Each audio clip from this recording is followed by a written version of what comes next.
Tiga cara Bapak Ibu Saudara supaya kita bisa terhindar dari sikap acuh tak acuh ini, yaitu carilah Tuhan, carilah keadilan, carilah kerendahan hati. Mengapa kita harus terhindar dari sikap acuh tak acuh ini?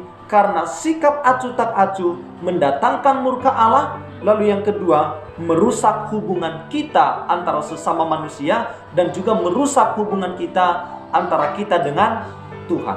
Nah, Zefanya 2 ayat 1 sampai 3, dan saya baca untuk kita. Seruan untuk bertobat. Bersemangatlah dan berkumpullah hai bangsa yang acuh tak acuh. Sebelum kamu dihalau seperti sekam yang tertiup, sebelum datang ke atasmu murka Tuhan yang menyala-nyala itu, sebelum datang ke atasmu hari kemurkaan Tuhan, carilah Tuhan, hai semua orang yang rendah hati di negeri, yang melakukan hukumnya. Carilah keadilan, carilah kerendahan hati. Mungkin kamu akan terlindung pada hari kemurkaan Tuhan. Suami acuh tak acuh sama istri, istri acuh tak acuh sama suaminya, anak-anak tidak peduli terhadap orang tuanya, acuh tak acuh. Orang tua juga demikian, tidak peduli dengan apa yang dialami oleh anak, terserah. Dan saya tahu saudara-saudari, di bangka ini memang orang tua acuh tak acuh kepada anaknya. Tidak di jemaat kita, tetapi mungkin di luar begitu. Jadi terserah kamu mau keluyuran, mau pergi kemana, terserah. Jadi itu sikap orang di bangka ini. Begitu juga terhadap suaminya. Suaminya mau pulang, terserah. Mau tidak pulang, terserah. Tidak peduli. Istrinya juga begitu. Istrinya mau pulang, mau tidak pulang, terserah. Acuh tak acuh. Tidak peduli keadaan istrinya, tidak peduli keadaan suaminya. Nah, ini bahaya saudara. Ini bahaya sekali. Tadi waktu istri saya pulang, diajak yoga ya, bersama Ibu Siti. Pulang-pulang dia pusing. Dia pusing, mukanya pucat, dan makanya dia nggak ikut doa malam. Dia pusing, dia udah mau muntah katanya, jadi pucat sekali, keringat dingin. Saya nggak tahu yoga seperti apa tadi di sana. Dia bilang kepala di bawah, katanya. Waduh. Dia pulang-pulang dia bilang pijit kepala saya. Saya lagi kirim konten di YouTube, dia bilang pijit kepala saya pusing, saya nggak tahu, pokoknya saya nggak mau ikut lagi yoga itu. Nggak cocok dengan saya begitu. Nah, bayangkan saudara kalau saya memiliki sikap acuh tak acuh. Rasakan aja sendiri, kan itu pilihan. Kamu tadi pergi di situ, ya itu kan rasakan sendiri, bukan saya begitu. Tapi karena saya tahu dia memerlukan kepedulian dari saya, maka saya pijit kepalanya. Oke, sini saya bilang begini. Saya pijit kepalanya, lalu dia bilang, Jason bikinin teh. Tadi Jason bikin teh bagi dia, untuk dia. Dia makan mie tadi supaya hangat. Sikap hidup yang acuh tak acuh itu nggak enak sekali. Apalagi giliran dia mengalami situasi seperti itu tadi, itu sensitif sekali begitu. Kalau dia bilang, tolong pijit kepala saya lagi pusing. Ya kalau saya masih ada kerjaan nih, masih ngirim konten di YouTube. Saya lagi baca-baca, saya lagi mengerjakan sesuatu. Ya nanti dulu lah begitu. Kalau saya bilang hanya nunda sedikit aja, itu bisa terjadi sesuatu itu. Jadi dia mikir, ini suami saya ini nggak ngerti perasaan saya nih, nggak peduli nih. Nah, ini sikap yang tidak baik ada di dalam kehidupan keluarga kita. Tidak baik kalau kita acuh tak acuh terhadap situasi yang sedang dialami oleh pasangan kita atau anak kita atau suami kita. Itu menimbulkan yang merasa tidak diperhatikan, merasa tertolak, dan lain sebagainya. Nah, itu bisa terjadi antara suami dan istri, anak juga demikian, orang tua juga demikian. Kalau kita melihat situasi-situasi tertentu seperti itu, jangan kita memiliki sikap acuh tak acuh. Nah, itu di dalam aktivitas kita setiap hari. Dalam ayat yang sudah kita baca tadi di Zefanya 2 ayat 1 sampai 3, di situ terjadi murka Tuhan terhadap orang yang acuh tak acuh. Umat Tuhan yang acuh tak acuh terhadap satu dengan yang lain, apalagi terhadap Tuhan, sampai dia mengatakan, dia bilang begini, sebelum kamu dihalau seperti sekam yang ditiup, sebelum datang ke atasmu murka Tuhan. Jadi Tuhan murka terhadap mereka yang memiliki sikap seperti ini. Murka Tuhan yang menyala-nyala. Menyala-nyala berarti bagaikan api. Sikap acuh tak acuh atau sikap tidak peduli itu mendatangkan murka Tuhan. Apalagi kalau terhadap suatu kebenaran. Kalau kita tidak peduli terhadap kebenaran atau sesuatu hal yang penting, yang utama harusnya kita bisa kerjakan, tetapi kita acuh tak acuh, maka itu mendatangkan murka Tuhan atas kehidupan kita. Itu yang terjadi kepada bangsa Israel di zamannya Nabi Zefanya ini. Bangsa Israel itu tidak peduli terhadap satu dengan yang lain. Kalau baca pasal pertamanya sampai Tuhan murka kepada mereka, di ayat terakhir itu sampai Tuhan menyebut kata-kata kotor kepada mereka karena saking geramnya Tuhan terhadap sikap bangsa Israel. Ya, Tuhan sangat keras kata-katanya kepada mereka. Siapa yang suka pasangannya tidak peduli terhadapnya? Siapa yang suka anak-anaknya acuh tak acuh terhadap orang tuanya? Siapa yang suka orang tuanya memiliki sikap acuh tak acuh terhadap anak-anaknya? Tidak ada yang suka. Semua kita tidak suka sikap seperti itu. Nah, kalau manusia saja tidak suka sikap yang seperti itu, apalagi Tuhan. Tidak peduli terhadap sesama kita sedang mengalami kesusahan, kita diam aja, kita nggak peduli. Nah, ada beberapa hal, Bapak Ibu Saudara-saudara, akibat dari sikap acuh tak acuh. Yang pertama yaitu mendatangkan murka Allah.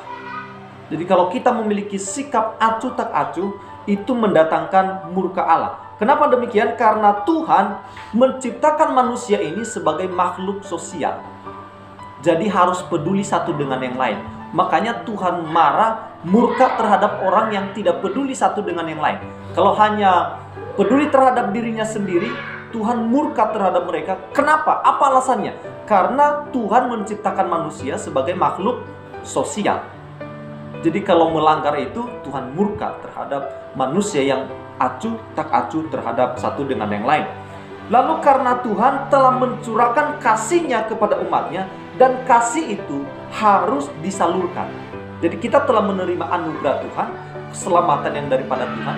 Kita telah menerima kasih karunia-Nya, damai sejahtera daripada Tuhan. Nah, kasih karunia-Nya itu tidak boleh kita hanya simpan di dalam diri kita tanpa menyalurkannya bagi orang lain. Makanya kita tidak boleh acuh tak acuh, harus menyalurkan kasih itu kepada yang lain. Itu yang pertama, akibat dari sikap acuh tak acuh mendatangkan murka Allah. Yang kedua, akibat daripada sikap acuh tak acuh mendatangkan hubungan yang rusak. Hubungan kita menjadi rusak. Seandainya saya acuh tak acuh dengan apa yang sedang dialami oleh istri saya, dia pusing-pusing hampir muntah, dia keringat dingin, saya diamin saja, begitu dia minta tolong, itu bisa membuat hubungan kami menjadi rusak. Mungkin kami nggak bisa tidur sama malam ini. Mungkin bisa tidur sama tapi saling membelakangi karena dia jengkel sama saya. Saya mungkin biasa saja, tapi begitu dia menunjukkan sikap seperti itu, saya jadi nggak enak juga kan? Saya juga jadi tertuduh. Jadi tidur sama, tidak saling ngomong, itu nggak enak. Saling membelakangi.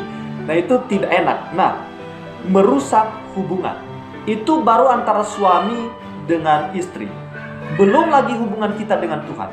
Kalau kita acuh tak acuh terhadap rohani kita, terhadap hubungan kita dengan Tuhan, tidak peduli mau kita melakukan dosa, nggak peduli hubungannya dengan Tuhan, karena dosa itu merusak hubungan kita dengan Tuhan. Artinya kalau kita melakukan dosa, kita tidak menghargai hubungan kita dengan Tuhan. Kita acuh tak acuh. Kalau kita membiarkan rohani kita menjadi surut, ya, maka itu adalah sikap acuh tak acuh. Supaya apa? Supaya kita tidak acuh tak acuh terhadap rohani sesama kita, juga terhadap hubungan kita dengan Tuhan. Maka kita perlu memberikan dorongan terhadap satu dengan yang lain. Dorongan dalam hal apa?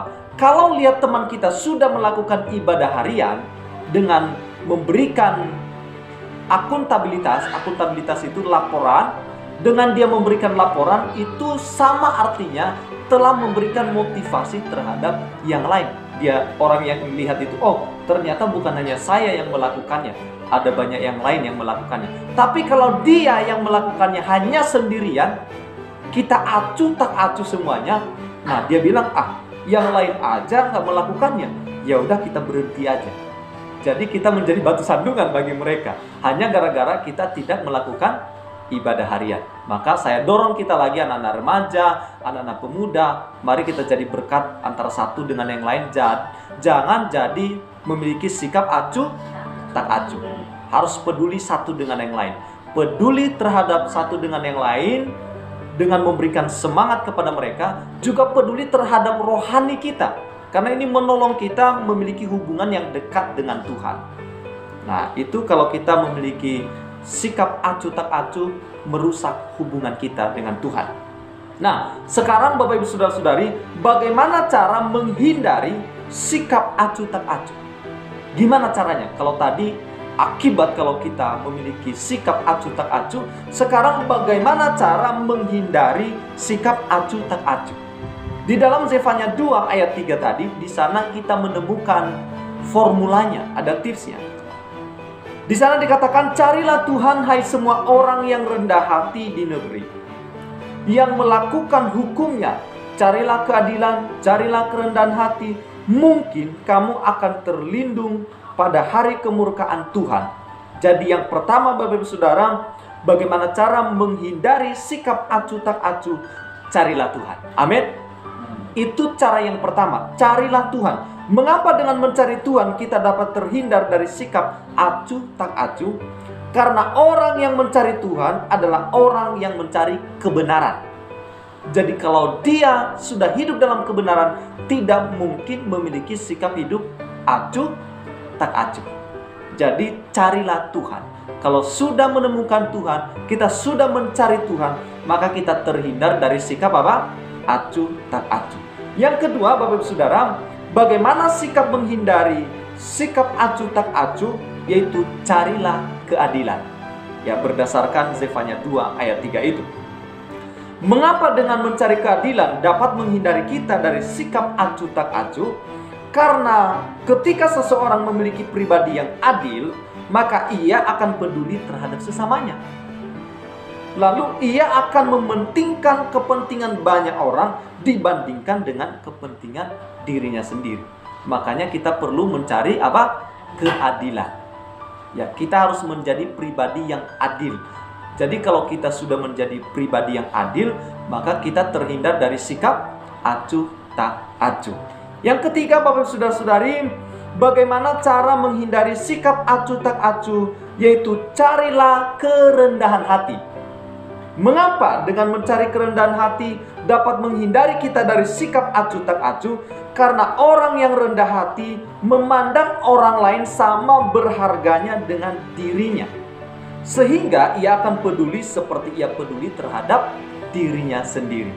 Jadi kalau kita memiliki sikap rendah hati, maka sikap rendah hati itu menjauhkan kita dari sikap acuh tak acuh. Jadi 3 cara Bapak Ibu Saudara supaya kita bisa terhindar dari sikap acuh tak acuh ini, yaitu carilah Tuhan, carilah keadilan, carilah kerendahan hati.